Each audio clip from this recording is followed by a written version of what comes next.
Don't ask me what this channel's turning into because I don't even know. I didn't really want to do much NBA basketball related content over here, but it is inevitable. It is part of who I am. This is a type of video that couldn't exist on the main channel, so I'm bringing it over to this channel, and it is just me being a nerd about basketball. Wow. I mean, I guess that's not that much different, but today, I mean, like, for real though. Like, we're about to do something I don't know if anybody's ever done on YouTube before, but I think that my diehard NBA nerds will enjoy this type of video. Today, we're going on Basketball Reference. That's the video. Don't click off though. Don't click off though. We're about to try to go down multiple rabbit holes. Basically do something that I've done so many times in my life. I'll just go to Basketball Reference, look at stats, and just relive or learn new things that you wouldn't know before. So let's go down a rabbit hole on Basketball Reference. So this is the way I usually do it. I'll go to this thing. Every day they change this, right? It's new players every single day. I'll look at this selection of players and be like, we're starting with Luis Scola. And now we transition from Luis Scola. We learned some stuff about Luis Scola. I hate that there's so many ads on Basketball Reference. I understand it needs to be done so this website can exist, but Advil's not paying me anything. Xfinity ain't paying me anything. I'm paying them. So like his career high year was 2010, 2011. And this was the team right before the James Harden trade, right? Yeah, I think if we go next year, where is this? No. Okay, so there's 1 year before the James Harden trade when they still had Kyle Lowry, Kevin Martin, Goran Dragic. Yo, this team was fun to watch. You had a young Chandler Parsons. This is the reason he got so much money. He was still progressing at 23 years old, still progressing as an NBA player. At the bottom of their bench, they had Hasheem Thabeet for a couple days. Y'all know Hasheem Thabeet was a top overall pick, and he averaged his rookie season the most he's ever averaged at 3. But let's go back. Let's keep going. So this was the year they didn't make the playoffs, but they were pretty close, if I'm correct. Look at the top of the Eastern Conference, bro. The Bulls 50-16. Jeez, what a season. But yeah, so yes, they were the 9th seed this season. They missed out, and then they pulled the trigger to get the James Harden trade. Right. I really do enjoy these teams, man. And this got me thinking about Kyle Lowry as an NBA player. Obviously turned into a 6-time All-Star. But this is the reason why I be telling people, I know this is a rare case because I don't really know of many players that have done this before other than Kyle Lowry. And now I'm gonna go down another rabbit hole trying to figure it out. But I don't want to give up on guards. Kyle Lowry didn't hit his first All-Star game until he was 28. And he didn't really have his first like really good All-Star caliber season until he was 27. So if you look at the top 10 best late bloomers in NBA history, Hassan Whiteside's actually a very good case for Hassan Whiteside. Doug Christie, Kyle Lowry's on this list, exactly. Sam Cassell. Yes, Chauncey Billups is a perfect example of this. Chauncey Billups was going around the league. He was in Boston. When he started, he ended up in Denver. He ended up with the Raptors. He went to Minnesota, and then he got to Detroit, and he turned into the guy we know as Mr. Big Shot. So that's why, like, and that happened at 29 was his first All-Star year. And that's why I don't be wanting to give up on players. And honestly, again, it's very rare that this happens. It is very rare that this happens, but it can happen, and that's the reason. Bruce Bowen, okay, Ben Wallace, Steve Nash. Yo, Steve Nash is another great example. The guy ended up with, I don't know much about John Stockton, that was before my time, but Steve Nash ended up with 2 MVP awards. Like before his MVP seasons, what was he, a 1-time All-Star, 2-time All-Star before his MVP seasons, and then he ended up getting his MVPs. That's crazy. So yes, they were late bloomers. I'm gonna go back to Kyle Lowry though. I don't remember how he ended up in Toronto.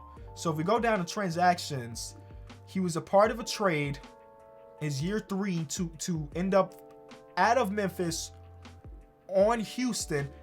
And the big thing about this trade is not like they didn't do anything. This trade was nothingness. They gave up a 1st-round pick that turned into Damari Carroll, but the Memphis Grizzlies traded Kyle Lowry for nothing. Now again, he was a late bloomer, so at the time they thought that this return was good, but then the Rockets traded him to the Raptors for Gary Forbes, his name I haven't heard in a long time, and a 1st-round pick that ended up in Steven Adams, but that pick also had to get traded again because it's Steven Adams. So 2012. What was going on in 2012 for them to have to trade him? Was it to free up money for the James Harden? Was this all a part of getting James Harden? Somebody in the comment section is gonna remember, but that's what I'm thinking, and that's the only explanation I can think of off the top of my head. I think it was just like all about trying to get James Harden on the team, maybe making money match, getting the right pieces to fit. And yeah, but can you imagine if they kept him? Now, I know they had like Jeremy Lin, they had Patrick Beverly when he was younger here, so he wasn't that good. And Jeremy Lin put up some really good numbers his season here, but like, imagine if they were able to keep Kyle Lowry to go with James Harden. Like, that would have been a really, really solid team. Now, the rest of this team is not good. You trade for a guy of James Harden caliber now. Now, they took a big risk with trading for James Harden because they saw something in him that not a lot of teams saw, like a potential superstar. But like, the team on paper is not amazing. Like, there's no secondary star other than, of course, we talked about Chandler Parsons getting better. But the rest of this roster is very, very, and I mean very, very mid. But as you saw, they ended up in the playoffs where they lost to OKC. Cool. All of that started from me clicking on Luis Scola. Who's the next player we want to click on? Trevor Ariza, bro. Because Trevor Ariza technically is still in the league. It says out for personal reasons. Now we're getting Quaker Oats ads? Oh my God. Personal reasons is I don't want to play for OKC. I'll wait for somebody to trade for me at the deadline. That's what personal reasons is at the moment. But which teams do we want to take a look at? The lineage of Charlotte Hornets to Charlotte Bobcats to New Orleans Hornets or New Orleans Pelicans, I don't understand it. I don't understand it. So this Hornets team, is this Charlotte or is this the Pelicans? I could not tell you. But this is the 2010-2011 Charlotte Hornets. Got to the playoffs, lost to the first round to Kobe and squad. And they ended the season off really, really, really bad. Like blowout losses. Sheesh, blowout losses. But this roster, let me remember who's on this roster. This is a Chris Paul team at 25. David West probably was an all-star this season or one of the seasons around here.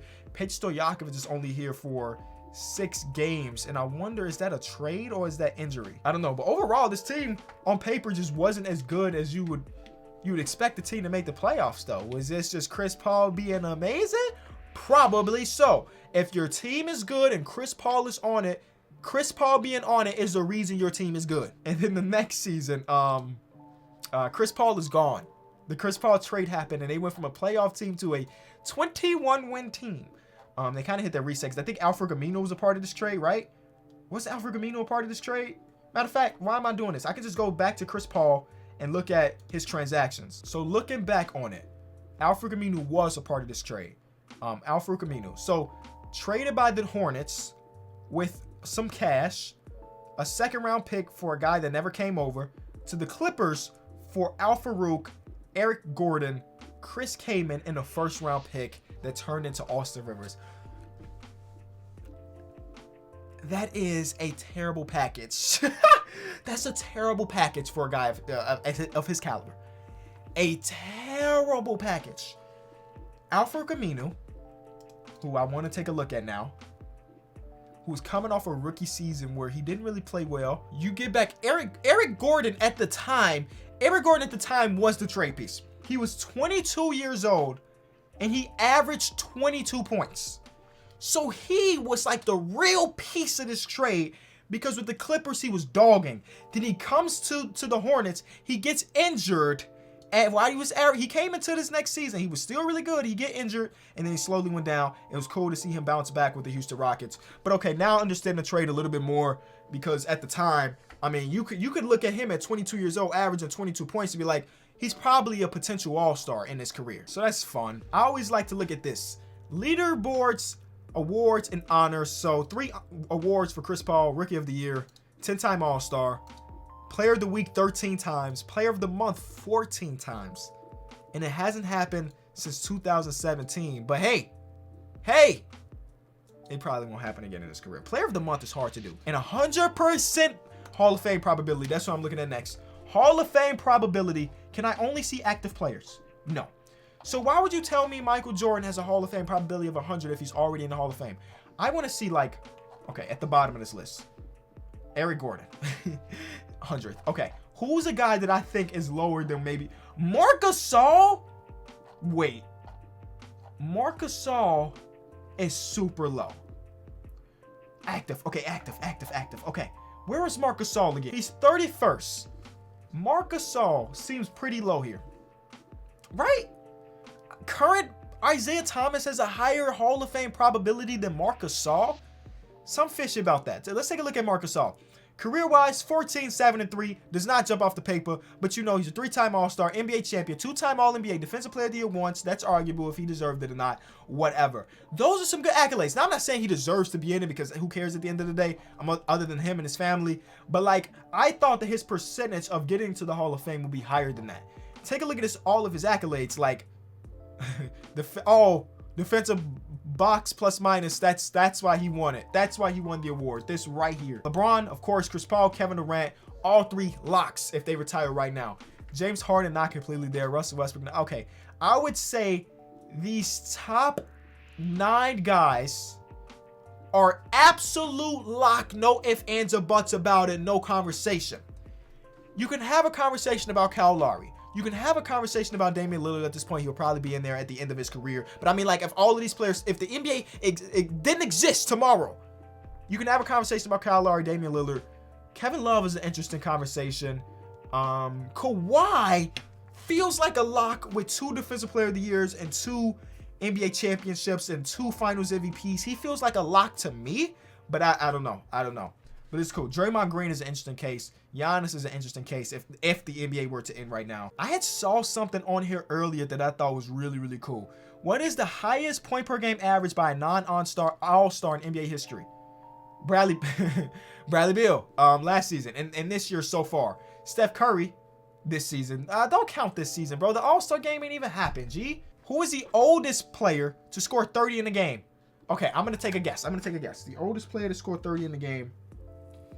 I'm not going to take a guess. It was Dirk. Yes, Dirk at 40. MJ. Why didn't I think MJ? MJ done it 9 times, 7 times, 6 times. He did it a bunch of times when he was 40 years old, but Dirk had 30. Exactly 30. He took 31 shots. That was the last game of the season. That was his farewell game, and he did it. He did. I want to look at that box score now. They won too. Oh, you love to see it. Garbage time game. This is the Jamal Crawford 50 game. The last game of the season. Literally last game of the season. And then Dirk was like, I'm taking it all. I would love to watch the highlights of this game right now, but copyright, we can't. Who is the most career postseason 20-point quarters? LeBron. Steph. Where's LeBron? At 3. Okay, I was close. LeBron's one away. Jamal Murray. Did that all happen last season? That all happened last year in the playoffs. All of it. All 40 of his 20-point fourth quarter or 20-point quarters in the playoffs all happened last year. All-time buzzer beater lists. Beautiful. This literally shows you every single buzzer beater in NBA history. Almost 800 of them. Game-winning buzzer beaters. Not into the first quarter, but game-winning buzzer beaters. Every single one of them since the ABA merger. 781. The longest game-winning shot was Tyreke Evans in his rookie season. I remember that game. Rookie Tyreke Evans was a different monster. Jeremy Lamb did this a few years ago against the Raptors. I remember when Kemba Walker was like, bro, I'm remembering these highlights off the top of my head, and he hit a full court heave to win the game. And that's a rabbit hole. That's what I can do for hours on end. Leave a like, subscribe if you're new. I don't know. We just having fun on the channel. I told y'all that we were just doing stuff. So if you like doing stuff, subscribe. Like, I don't know. I'm out. Peace.